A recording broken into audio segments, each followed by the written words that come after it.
Assalamualaikum warahmatullahi wabarakatuh. Perkenalkan, nama saya Dahlia dengan NIM 20123016.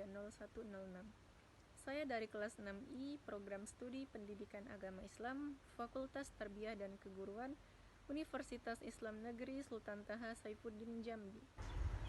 Baiklah, video ini saya buat untuk memenuhi tugas akhir semester dari dosen pengampu Ibu Rina Juliana MPDI dengan mata kuliah Ushul Fikih 2. Baiklah, langsung saja. Materi yang akan saya sampaikan pada kesempatan kali ini yaitu mengenai hakikoh dan majaz. Langsung saja masuk pada pembahasan pertama yaitu al-haqiqoh. Pengertian secara etimologi atau menurut bahasa. Al-haqiqotu mushtaqotu minal haqqu wa huwa subutu wal wujudu fa kullama sabata wa wujida fa huwa haqiqun. Artinya yaitu hakikoh diserap dari kata al-haq yang berarti ketetapan, keberadaan, dan kenyataan. Segala sesuatu yang benar-benar ada dan tetap dengan keadaan aslinya disebut dengan hakikoh. Nah, penjelasannya yaitu berasal dari kata hakko yahiku, artinya benar, nyata, dan teguh. Jadi secara bahasa, hakikoh adalah sesuatu yang asli, tidak berubah dan sesuai kenyataan aslinya. Pembahasan selanjutnya yaitu hakikoh secara istilah menurut Wahbah Az-Zuhaili, yaitu fal haqiqatu hiya al-lafzul musta'malu fima wudi'a lahu min ghairi alaqati wala qarinati sawa'un kana wadu'uhu lughawiyyu aw syar'iyyah aw urfiyyah. Nah, artinya yaitu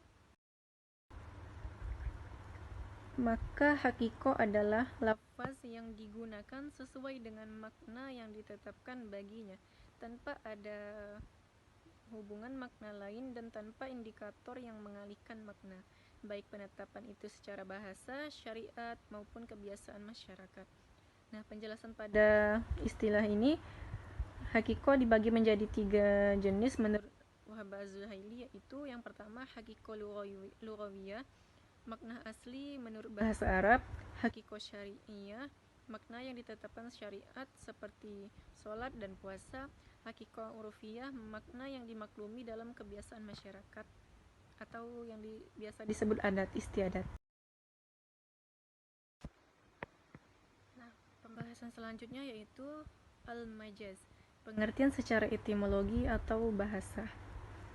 Al-majazu mushtaqatu minal jawazi wa huwal ijtiyazu wal intiqalu yaqulu jazat tariqa yajuzuhu jawazan sarofihi wa maldi. Nah, artinya yaitu majaz diserap dari kata al-jawaz yang artinya melampaui, melewati, dan berpindah. Dikatakan jazat at-tariqa yajuzu jawazan, ia berjalan di jalan itu lalu melintas dan berpindah dari satu tempat ke tempat yang lain. Nah, penjelasannya yaitu asal kata yang mengandung makna perpindahan lafaz dari makna asalnya ke makna yang masih memiliki hubungan. Nah, selanjutnya yaitu pengertian secara terminologi atau istilah. Wal majazu huwa isti'malu al-lafzu fi ghairi ma wada'a lahu la'allaqati bainal ma'na al-asli wal ma'na al-maqsud ma'a qarinatu tamanna'a min iradati al-ma'na al-haqiqah. Artinya yaitu, dan majaz adalah penggunaan lafaz bukan makna yang ditetapkan baginya karena adanya hubungan antara makna asli dan makna yang dimaksud, disertai indikator atau qarinah yang menghalangi kehendak makna hakikoh. Nah, syarat mutlak majaz menurut Wahbah Az-Zuhaili yaitu adanya hubungan kesesuaian antara makna asli dan makna yang baru, adanya qarinah, tanda atau konteks yang jelas agar tidak disalahartikan kembali ke makna yang asli. Selanjutnya yaitu Majas senantiasa berlandaskan pada hakikoh, tidak ada majas tanpa ada makna aslinya terlebih dahulu. Selanjutnya, analisis perbandingan menurut Wahbah Az-Zuhaili. Aspek pembeda pada hakikoh dan majas yaitu: pertama, pada penggunaan lafaz. Pada hakikoh tetap pada makna asli atau yang ditetapkan pada awal, sedangkan majas berpindah ke makna yang lain. Syarat penggunaan pada hakikoh tidak butuh hubungan makna lain dan korinah, sedangkan pada majas wajib ada hubungan makna dan korinah yang jelas. Kedudukan asas pada hakikoh merupakan asal dan dasar utama penggunaan lafaz, sedangkan pada majas merupakan cabang dan penyimpangan yang dibolehkan. Sifat makna pada hakikoh tetap, pasti, dan tidak bergeser. Pada majas bergantung pada konteks dan kebiasaan. Selanjutnya, keterkaitan pada hakikoh bisa berdiri sendiri, sedangkan pada majas tidak bisa berdiri sendiri, harus ada hakikoh sebagai dasarnya. Selanjutnya yaitu contoh penerapan. Pertama, pada hakikoh. Pada contoh, kata singa digunakan untuk menyebut hewan buas yang berkaki 4. Di hakikoh ini kata singa sesuai makna asli tanpa adanya tambahan makna lain. Sedangkan pada majas, kata singa digunakan untuk menyebut laki-laki yang sangat berani. Ada hubungan keberanian, ada korinah konteks pembicaraan tentang manusia bukan hewan. Jadi di sini kata singa pada majas itu dihubungkan dengan keberanian dan bukan tentang hewan.